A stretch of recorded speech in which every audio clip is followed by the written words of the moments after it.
오늘도 말씀의 은혜와 기도 응답의 은혜가 넘치시기를 소원합니다. 함께 묵상하실 말씀은 역대하 4장 1절에서 6절 말씀입니다. 같이 말씀을 읽겠습니다.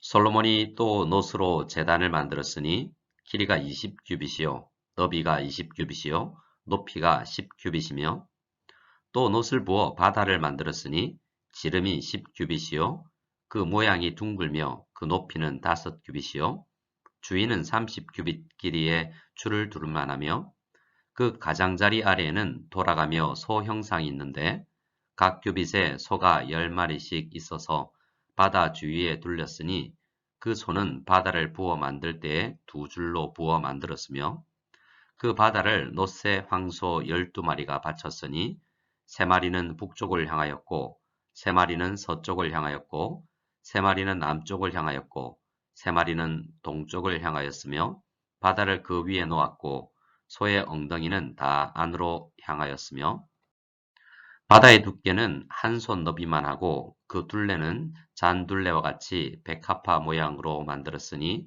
그 바다에는 3000밭을 담겠으며 또 물두멍 10개를 만들어 5개는 오른쪽에 두고 5개는 왼쪽에 두어 씻게 하되 번제에 속한 물건을 거기서 씻게 하였으며 그 바다는 제사장들이 씻기 위한 것이더라. 아멘. 역대기는 이스라엘 왕들의 역사를 다루지만 열왕기의 내용과는 그 집중하는 부분에 있어서 차이가 있습니다. 역대기는 남유다 왕들의 성전관과 예외관을 중심으로 관심을 가지고 기술되고 있습니다. 특히 다윗 왕과 솔로몬 왕이 어떻게 성전을 짓기 위해서 준비하고 실행을 해나갔는지에 대해서 깊은 관심을 기울입니다. 오늘 우리가 묵상할 역대하 4장은 성전에서 사용할 각종 예배 도구를 만든 이야기인데요. 다양한 예배 도구들의 모양과 크기, 그리고 재료와 만든 방법에 대해서 이야기를 하고 있습니다.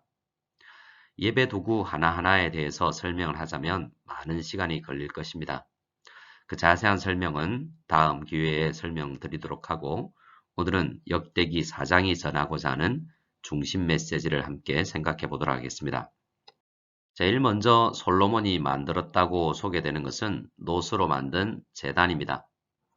제단은 제물을 태워서 드리는 예배에 있어서 핵심적인 부분을 차지하는 도구이죠. 역대기가 소개하는 제단의 크기는 길이가 20규빗, 너비가 20규빗, 높이가 10규빗입니다. 3장에서 본 것처럼 성전의 길이와 너비가 20규빗이라는 것을 생각해 볼 때 상당히 큰 제단입니다. 그래서 학자들은 제단 자체보다 제단으로 오르는 계단을 포함하는 크기라고도 이야기하기도 합니다. 그렇지만 그 제단의 크기는 상당히 컸던 것 같습니다. 제단의 크기를 광야 시절 모세가 만들었던 것과 비교를 하면 솔로몬 성전의 제단은 몇 배나 더 크다라는 것을 알 수가 있습니다. 크기를 이렇게 크게 만든 이유가 무엇일까요? 가장 큰 이유는 이동하지 않아도 된다는 사실에 기인했을 것입니다. 광야에서는 성도들이 이동하면서 예배를 드렸죠. 성막도 이동식 텐트였고 예배할 때 사용할 제단과 모든 도구들도 이동할 때 멜 수 있도록 작게 그리고 멜 수 있는 방식으로 제작이 되었습니다. 사람이 메어서 옮겨야 했기 때문에 크기를 크게 만들 수 없었다는 거죠. 하지만 이제 성전을 짓고 나서는 이동할 필요가 없기에 크게 만들어도 되었던 것입니다. 2절부터 6절까지는 놋으로 만든 바다와 물두멍의 제작에 대해서 이야기하는 내용입니다. 놋바다는 물을 담아 제사장들이 씻는 용으로 만든 것인데요. 그런데 이 놋바다의 크기도 상당히 큽니다. 성경에서 말하는 규빗을 미터법으로 환산을 하면 지름이 4.5m, 그리고 높이가 2.5m, 그리고 둘레의 길이는 13.5m 정도입니다. 웬만한 공중목욕탕 수준의 크기죠. 작은 수영장이라고 해도 될 만한 크기입니다. 그리고 5절을 보면 그 놋바다에 담을 수 있는 물의 양이 3000밭이라고 합니다. 한 밭은 작게는 22리터, 많게는 44리터까지 되는 양입니다.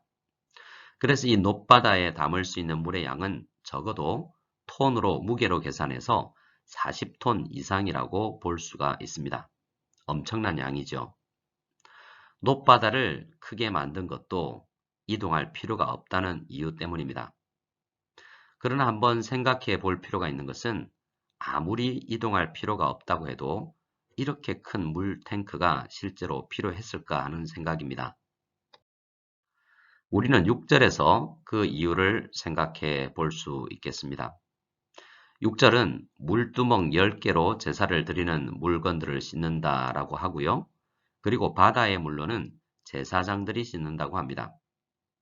실제로 제사장들이 제사를 드리기 위해 자신을 정결하기 위해서 물로 씻을 때 얼마만큼 물을 사용했는지 우리는 정확히 알 수가 없습니다. 그러나 실제로 그들이 사용한 물의 양보다 더 많은 양의 물을 보관할 수 있는 높바다를 만들었다고 할 수 있습니다. 그래서 우리는 이 높바다가 상징하는 바가 있을 것이라고 생각해 볼 수 있습니다. 잠시 광야 시절 예배를 생각해 보겠습니다. 출애굽기 30장 18절 이하를 보면 광야 시대에 만들었던 물두멍에 대한 이야기가 있습니다. 19절부터 보면 아론과 그 아들들이 그 두멍에서 수족을 씻되 그들이 회막에 들어갈 때 물로 씻어 죽기를 면할 것이요 제단에 가까이 가서 그 직분을 행하여 여호와 앞에 화제를 살을 때에도 그리할지니라. 이와 같이 그들이 그 수족을 씻어 죽기를 면할지니 이는 그와 그의 자손이 대대로 영원히 지킬 규례이니라. 아멘.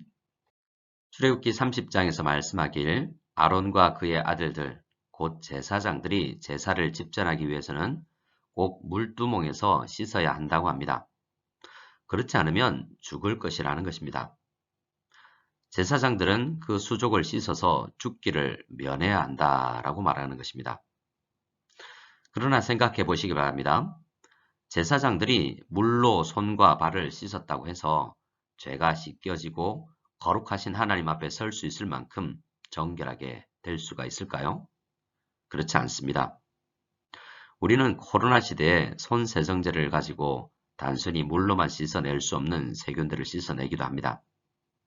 하지만 세정제나 물엔 한계가 있죠. 하물며 우리 죄를 그런 세정제나 물이 씻어낼 수가 있겠습니까? 로마서 5장에서 사도 바울이 이렇게 이야기합니다. 그러면 이제 우리가 그의 피로 말미암아 의롭다 하심을 받았으니 더욱 그로 말미암아 진노하심에서 구원을 받을 것이니 라고 말입니다.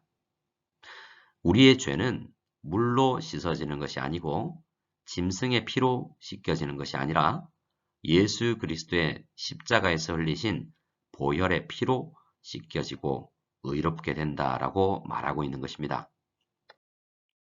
그래서 다윗과 솔로몬이 높바다와 물두멍의 크기를 크게 만들고 물두멍 10개를 만들어서 많은 물을 담기를 원했고 특히 제사장들이 씻기기 위해 물을 담아두는 용기를 바다라고 부르는 것은 우리의 죄를 씻기 위해서는 한없이 큰 바다와 같은 은혜가 아니면 안 된다는 것을 상징하기 위함이라고 할 수 있습니다. 그래서 높바다와 물두멍은 우리가 주님을 만나기 위해서 씻겨야 함을 상징하고 결국 우리의 죄를 씻어 의롭게 하는 예수 그리스도의 보혈을 상징하는 것임을 우리는 알 수가 있습니다. 또한 반대로 우리의 죄는 바다로 씻어야 할 만큼 추하고 크다라는 사실도 이 말씀을 통해서 생각할 수 있겠죠. 오늘 우리는 역대하 4장 1절에서 6절까지의 말씀을 묵상하고자 합니다. 7절 이후의 말씀들은 개인적으로 묵상해 보시기 바랍니다. 7절 이후에도 다른 예배 도구들이 나타나고 있는데요. 등잔대, 상과 솥, 부삽과 대접 등 많은 예배 도구들의 제작에 대해서 설명을 합니다.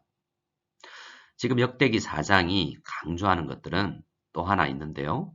모든 도구를 새롭게 만들었다라는 것입니다. 성전이 아직 지어지기 전에도 성막에서 그리고 성소에서 예배는 드려오고 있습니다. 그래서 예배를 드릴 때 사용한 도구들이 그대로 있죠. 그런데 솔로몬은 모든 도구들을 새롭게 만들고 있습니다. 무조건 새 것이 좋기 때문이 아닙니다. 그 이유는 이전의 도구가 주님의 사랑과 은혜를 표현하기에는 역부족이다라고 생각을 하고 있기 때문에 늘 새롭게 주님을 예배하고자 하는 마음을 도구를 새롭게 만들며 표현하고 있는 것입니다. 5장 말씀을 보시면 다시 만들지 않은 유일한 것이 하나님의 임재를 상징하는 여호와의 언약궤 뿐임을 알 수가 있습니다. 언약궤 외의 모든 예배 도구들을 새롭게 만들어서 새 마음과 새 시스템으로 예배를 드리고자 하는 것입니다. 그러나 예배를 받으시는 하나님은 변치 않으시는 하나님이라는 것이죠. 사도 바울도 우리에게 예배를 늘 새롭게 하라라고 말합니다. 무조건 크고 비싼 것으로 예배해야 된다는 생각은 오히려 세상을 본받는 정신일지도 모릅니다. 우리는 우리의 마음을 새롭게 하여 크신 주님께 예배해야 합니다. 또한 이전 시대에 어울리는 예배관을 버리고 새로운 시대, 새로운 환경에서는 예배의 요소와 환경을 바꿀 필요도 있습니다. 광야 시대를 지나 이스라엘 땅에서 전쟁이 그치고 안정적 상황에서 예배를 드릴 때와 지금 우리처럼 다시 광야로 가야 할 시기의 예배는 다를 것입니다. 우리 무성연합교회는 어쩌면 다시 광야 시대로 접어들고 있는지도 모르겠습니다.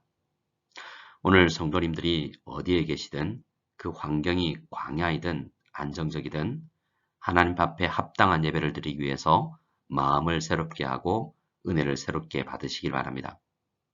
거룩하신 주님 앞에 나아가실 때 우리 주 예수 그리스도의 보혈을 의지하고 나아가시며 주님과 깊은 교제를 하시는 모든 성도님들 다 되시기를 소원합니다.